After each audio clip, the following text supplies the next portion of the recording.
You do? Yeah. Do you admire me, or are you excited to find that Julia is free to date other guys? You can't stop me. Actually, I can. I will run right through you, Mike, babe.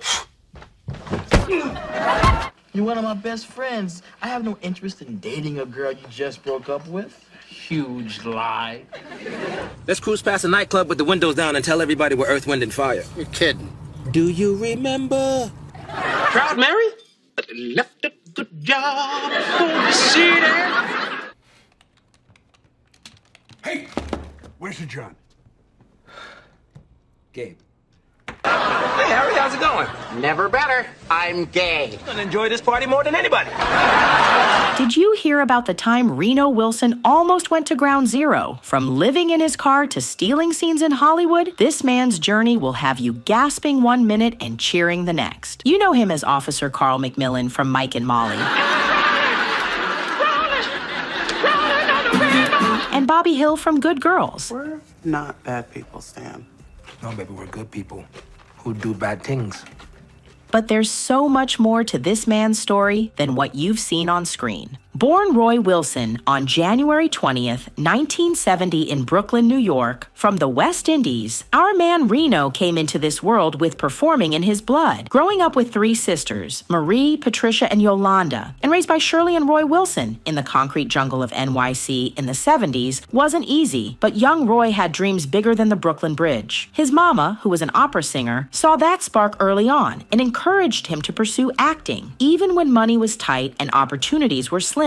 As a young black boy with Hollywood aspirations, Reno faced the typical struggles: limited roles, stereotyped characters, and an industry that wasn't exactly rolling out the red carpet for people who looked like him. But what makes Reno different is how he managed to turn those obstacles into stepping stones. By the time he hit his teens, Reno was already hustling for auditions, taking acting classes, and laying the groundwork for what would become a decades-long career in an industry known for chewing up and spitting out even the most talented performers. Reno's first major break came when he landed a role in The Cosby Show. I need to ask you guys a question.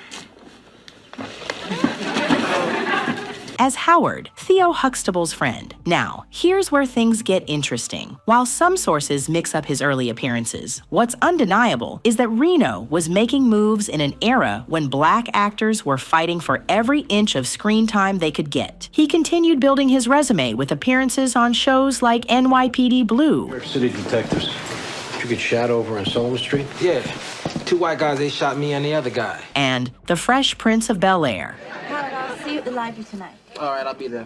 Good luck on your chem test. But y'all, the road wasn't smooth. There were seasons, and I mean seasons, where the phone just wasn't ringing. Industry insiders whisper about how Reno almost walked away from it all during the mid-90s when roles dried up faster than a puddle in the desert. Let me tell you something most folks don't know. There was a period when Reno Wilson was living out of his car. That's right, this man who would later star alongside Melissa McCarthy was once counting pennies to buy fast food and showering at the gym. During this time, rumors swirled that he had fallen out with several influential directors after speaking his mind a bit too freely about the treatment of black actors on set. Now, Reno doesn't talk about this much in interviews, but sources close to him say there was a particularly heated argument with a big-name producer who told him to just be grateful for stereotypical roles.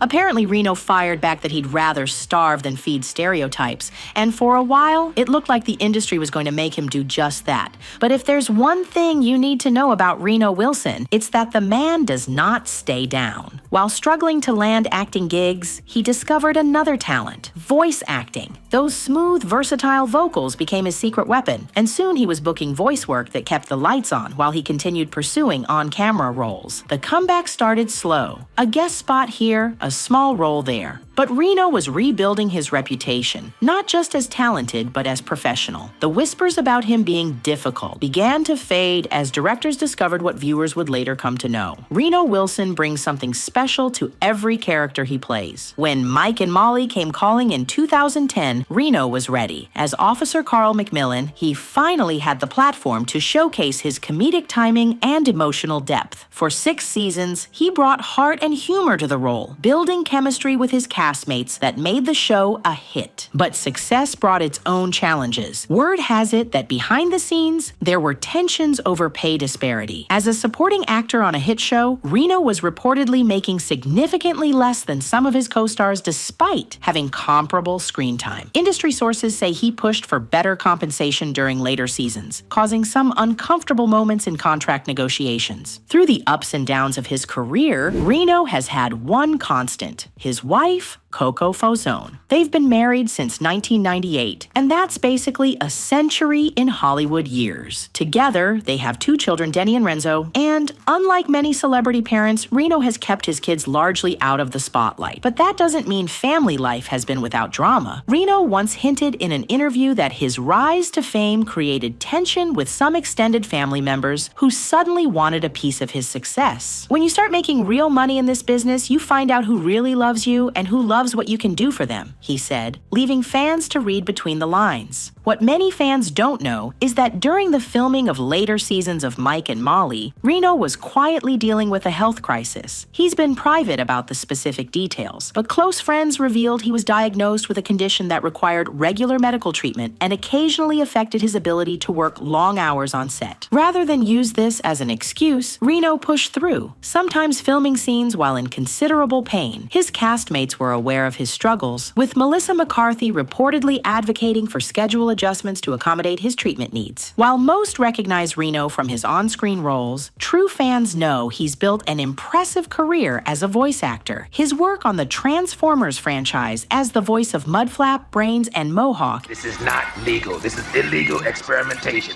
introduced him to a whole new audience.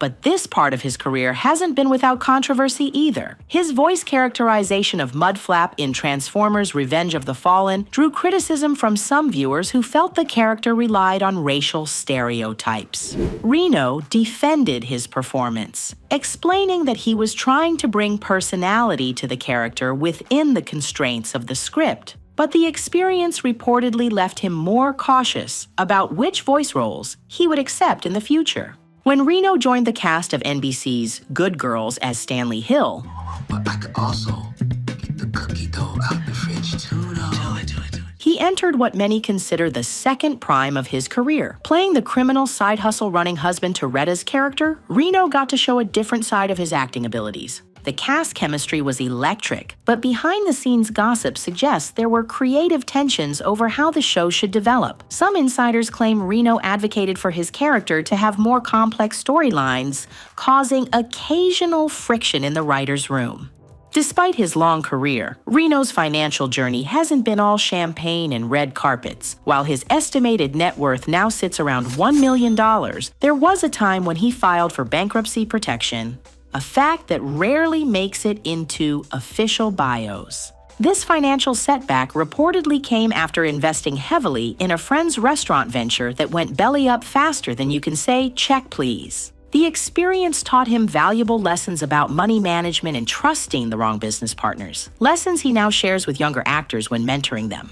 Today, Reno continues to work steadily, balancing acting with voice work and exploring opportunities behind the camera. He's developed several projects that focus on authentic Black stories, though he's faced the typical Hollywood resistance to greenlighting projects led by Black creators. He went on further to project his wonderful voice as Louis Armstrong in Bolden, a multi-talented king I stan. He stars in a recently released Paramount series, Dexter: Original Sin, as Detective Bobby Wyatt. His estimated net worth of around $1 million might seem modest by Hollywood standards, but considering where he started and the obstacles he's overcome, it represents a triumph of persistence over adversity. From Brooklyn dreams to Hollywood realities, Reno Wilson's journey reminds us that success isn't just about talent, it's about resilience. Through industry racism, health challenges, financial setbacks, and family drama, he's remained standing, continuing to build a career that's as diverse as it is impressive. So the next time you see Reno lighting up your screen with that signature smile, remember, behind those laughs is a man who's been through the fire and emerged not just unburned, but glowing brighter than ever. That's the real Reno Wilson story. Not just survival, but triumph. Remember to like, comment, and subscribe for more untold Hollywood stories. Drop a comment below with which star you want us to profile next.